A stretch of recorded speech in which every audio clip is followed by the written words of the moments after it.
Champions ట్రోఫీలో భాగంగా ఈ వీడియోలో అయితే అన్ని టీమ్స్ వన్ డౌన్ బ్యాట్స్మెన్ గురించి అయితే ర్యాంకింగ్ చేద్దాం. Mainly one down batsmen team కి ఎంత ఇంపార్టెంటో మనం ప్రత్యేకంగా చెప్పక్కర్లేదు. ఒక టీమ్ కు ఓపెనర్స్ ఫెయిల్ అయ్యేటప్పుడు, అలాగే టీం కష్టాల్లో ఉన్నప్పుడు ఈ వన్ డౌన్ బ్యాట్స్మెన్ ఆడే ఒక ఎన్నుమొక్క టీమ్ కి తన రోల్ అనేది ఒక టీమ్ కి ఎంత కీలకమో అందరికీ తెలిసిన విషయమే.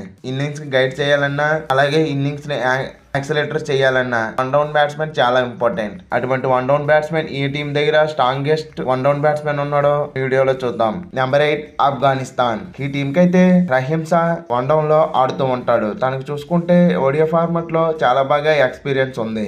తనైతే ఇప్పటి వరకు ఒడియా ఫార్మాట్ లో అయితే 120 మ్యాచ్లు అయితే ఆడాడు. తన యావరేజ్ చూసుకుంటే 35.17 గా ఉంది. తన స్ట్రైక్ రేట్ చూసుకున్నా పర్వాలేదు, కొంచెం డీసెంట్ గానే కనబడుతుంది. తన స్టాట్స్ ఎలా ఉన్నప్పటికీ తనకైతే మాత్రం ఈ ఫార్మాట్ లో చాలా ఎక్స్పీరియన్స్ అయితే ఉంది. ఇక ఛాంపియన్స్ ట్రోఫీలో వన్ డౌన్ పేస్ లో ఆఫ్ఘనిస్తాన్ కి ఎటువంటి పర్ఫార్మెన్స్ ఇస్తాడో వేచి చూడాల్సి ఉంటుంది. నెంబర్ 7 బంగ్లాదేశ్. ఈ టీం కి అయితే వాళ్ళ కెప్టెన్ అయిన నజీముల్లా శాంటోన్ అయితే వన్ డౌన్ పేస్ లో అయితే ఆడుతూ ఉంటాడు. బంగ్లాదేశ్ టీం చూసుకుంటే మరీ అంత స్ట్రాంగెస్ట్ వన్ డౌన్ బ్యాట్స్మెన్ అయితే మాత్రం కనబడట్లేదు. ఒక డీసెంట్ వన్ డౌన్ బ్యాట్స్మెన్ అయితే మాత్రం వాళ్ళ దగ్గర అయితే కెప్టెన్ రూపంలో అయితే ఉన్నాడు. దానికి ఈ ఫార్మాట్ లో చూసుకుంటే ఎక్స్పీరియన్స్ వైజ్ పర్వాలేదు, బాగా డీసెంట్ గానే కనపడుతుంది. ఇప్పుడు వరకు 47 మ్యాచ్లు అయితే ఈ ఫార్మాట్ లో ఆడగలిగాడు. తన యావరేజ్ చూసుకుంటే 34.60 గా ఉంది. స్ట్రైక్ రేట్ చూసుకున్నా కూడా డీసెంట్ గానే కనబడుతుంది. ఇక వాళ్ళ కెప్టెన్ అయిన నజీముల్లా శాంటో బంగ్లాదేశ్ టీం ని ఏ మేర నుంచి కెప్టెన్స్ ట్రోఫీలో ఎటువంటి పర్ఫార్మెన్స్ అందిస్తాడో వేచి చూడాల్సి ఉంటుంది. Number 6 south Africa. టీం దగ్గర అయితే మాత్రం చాలా డీసెంట్ వన్ డౌన్ బ్యాట్స్మెన్ అయితే మాత్రం కనబడుతున్నాడు. మెయిన్లీ తనైతే మాత్రం వన్ డౌన్ లో చాలా మంచి పర్ఫార్మెన్స్ ఇచ్చే బ్యాట్స్మెన్ అయితే వీళ్ళ దగ్గర ఉన్నాడు. వీళ్ళకైతే మాత్రం రెస్సీ వాండర్డెస్ అయితే వన్ డౌన్ లో ఆడుతూ ఉంటాడు. తనైతే మాత్రం వన్ డౌన్ లో చాలా మంచి పర్ఫార్మెన్స్ అయితే సౌత్ ఆఫ్రికాకి ఇచ్చే ఉన్నాడు. రాబోయే ఛాంపియన్స్ ట్రోఫీలో కూడా తన దగ్గర నుండి అయితే సౌత్ ఆఫ్రికా టీం మంచి పర్ఫార్మెన్స్ అయితే ఎక్స్పెక్ట్ చేస్తుంది. తనకైతే మాత్రం ఈ ఫార్మాట్ లో ఎక్స్పీరియన్స్ వైజ్ చూసుకుంటే 68 మ్యాచ్లని తనకు 48.3 యావరేజ్ అయితే మెయింటైన్ చేయగలుగుతున్నాడు. తన స్ట్రైక్ రేట్ చూసుకున్నా కూడా చాలా డీసెంట్. నెంబర్ 5 పాకిస్తాన్. టీం దగ్గర అయితే మాత్రం గన్ వన్ డౌన్ బ్యాట్స్మెన్ అయితే ఉన్నాడు. వీళ్ళకైతే మాత్రం బాబర్ అజమ్ వన్ డౌన్ లో ఆడుతూ ఉంటాడు. బాబర్ అజమ్ ఈ ఫార్మాట్ లో చూసుకుంటే ట్యాట్స్ అయితే మాత్రం చాలా అద్భుతంగా కనబడుతున్నాయి.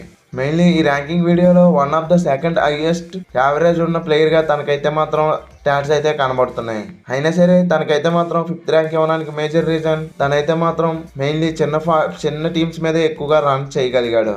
అందువల్లే తనకైతే మాత్రం ఈ ర్యాంకింగ్ వీడియోలో 5th ర్యాంకింగ్ అయితే ఇవ్వడం జరిగింది. ఇప్పటి వరకు తనైతే 124 మ్యాచ్లు ఆడి 56.3 యావరేజ్ అయితే మెయింటైన్ చేయగలుగుతున్నాడు.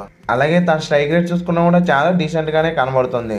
ఇప్పుడు తనకు చూసుకుంటే క్యాప్టెన్షిప్ ఎసరు కూడా లేదు. ఛాంపియన్స్ ట్రోఫీలో ఇంకా బెటర్ పర్ఫార్మెన్స్ అయితే ఇచ్చే అవకాశం ఎక్కువగా కనబడుతుంది. Number 4 Australia. ఈ టీం కి అయితే మాత్రం స్టీవ్ స్మిత్ వన్ డౌన్ లో ఆడుతూ ఉంటాడు. తన గురించి అయితే ప్రత్యేకంగా చెప్పక్కర్లేదు. చాలా కాలంగా అయితే ఆస్ట్రేలియా టీం కి వన్ డౌన్ లో స్టీవ్ స్మిత్ ఒక strong batsmen. Mainly Australia team నుండి ప్లేయర్స్ అయితే ఐసీసీ ఫార్మాట్ లో ప్రత్యేకంగా పర్ఫార్మెన్స్ అయితే ఇస్తూ ఉంటారు. అటువంటి ప్లేయర్స్ లో స్టీవ్ స్మిత్ కూడా నెంబర్ 1 ప్లేస్ లో ఉండే అవకాశం ఎక్కువగా ఉంటుంది. అలాగే తనకి ఫార్మాట్ లో స్టాట్స్ చూసుకున్నా కూడా చాలా డీసెంట్ గానే కనబడుతున్నాయి. 165 మ్యాచ్లు ఆడిన తనకి 43.5 యావరేజ్ అయితే ఉంది. స్ట్రైక్ రేట్ చూసుకున్నా కూడా చాలా డీసెంట్ గానే కనబడుతుంది. ఆల్మోస్ట్ 90 దగ్గర అయితే స్ట్రైక్ రేట్ మెయింటైన్ చేయగలుగుతున్నాడు. ఇక రాబోయే ఛాంపియన్స్ ట్రోఫీలో అయితే స్టీవ్ స్మిత్ కెప్టెన్ కూడా వ్యవహరించే అవకాశం ఎక్కువగా కనబడుతుంది. ఇక వన్ డౌన్ లో వచ్చి కెప్టెన్ గా తన టీం కి అయితే ఎలా రాణిస్తాడో వేచి చూడాల్సి ఉంటుంది. Number 3 England. ఈ ఇంగ్లీష్ టీం కి అయితే మాత్రం వన్ డౌన్ లో జో రూట్ లాంటి స్ట్రాంగ్ బ్యాట్స్మెన్ అయితే కనబడుతున్నాడు. మెయిన్లీ జో రూట్ అయితే చాలా మంచి ఫామ్ లో అయితే ఉన్నాడు. అలాగే తనకి ఫార్మాట్ లో ఎక్స్పీరియన్స్ వైజ్ చూసుకున్నా కూడా చాలా ఎక్కువగానే ఉంది. తన పర్ఫార్మెన్స్ కూడా చాలా మంచిగానే ఉంటుంది. ఇంగ్లీష్ టీం కి one of the star batsmen అని చెప్పాలి. 172 మ్యాచ్లు ఆడిన జో రూట్ అయితే 47.4 యావరేజ్ అయితే మెయింటైన్ చేయగలుగుతున్నాడు. తన స్ట్రైక్ రేట్ చూసుకున్నా కూడా చాలా మంచి స్ట్రైక్ రేట్ అయితే మెయింటైన్ గా ఉంది. రీసెంట్ టైంలో అయితే తనైతే మాత్రం ఒక అగ్రెసివ్ బ్యాటింగ్ కూడా చేయగలుగుతున్నాడు. యాంకర్ కైమట ఫినిక్స్ మాత్రమే కాదు, స్ట్రైక్ రేట్ చాలా హైగా కూడా మెయింటైన్ చేయగలుగుతున్నాడు. ఇదైతే మాత్రం ఇంగ్లీష్ టీం కి బాగా కలిసి వచ్చే విషయం అనే చెప్పాలి. Number 2 New Zealand. ఈ కివీస్ టీం కి అయితే మాత్రం కేన్ విలియమ్సన్ లాంటి స్ట్రాంగ్ వన్ డౌన్ బ్యాట్స్మెన్ అయితే వీళ్ళ దగ్గర అయితే ఉన్నాడు. విలియమ్సన్ గురించి ప్రత్యేకంగా చెప్పాలి అయితే మాత్రం ఈ ఫార్మాట్ లో ఎంత డేంజరస్ ప్లేయరో మన అందరికీ తెలుసు. ఇప్పుడైతే తనకి క్యాప్టెన్షిప్ ఎసరు కూడా లేదు. కూల్ గా తనైతే మాత్రం రన్స్ కొట్టుకుంటూ పోయే అవకాశం ఎక్కువగా ఉంది.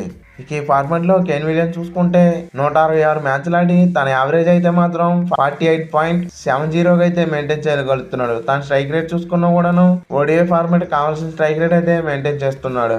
ఇక ఈ ప్లేస్లో నెంబర్ 1 ప్లేస్లో ఉంది ఇండియా దగ్గర అయితే మాత్రం విరాట్ కోహ్లీ లాంటి స్ట్రాంగ్ వన్ డౌన్ బ్యాట్స్మెన్ అయితే ఉన్నాడు. విరాట్ కోహ్లీ అంతే ఒడియా ఫార్మాట్ అంతే విరాట్ కోహ్లీ. ఈ ఫార్మాట్ లో విరాట్ కోహ్లీ గురించి ప్రత్యేకమైన ఇంట్రడక్షన్ అవసరం లేదు. తనకి one of the favourite format అనేది చెప్పాలి. తన షాట్స్ చూసుకుంటే అందరికంటే ఎక్కువ మ్యాచ్లు ఆడి ఎక్కువ యావరేజ్ అయితే తనైతే మెయింటైన్ చేయగలుగుతున్నాడు. ఇప్పటి వరకు 295 మ్యాచ్లు ఆడి తను 58.2 యావరేజ్ అయితే మెయింటైన్ చేయగలుగుతున్నాడు.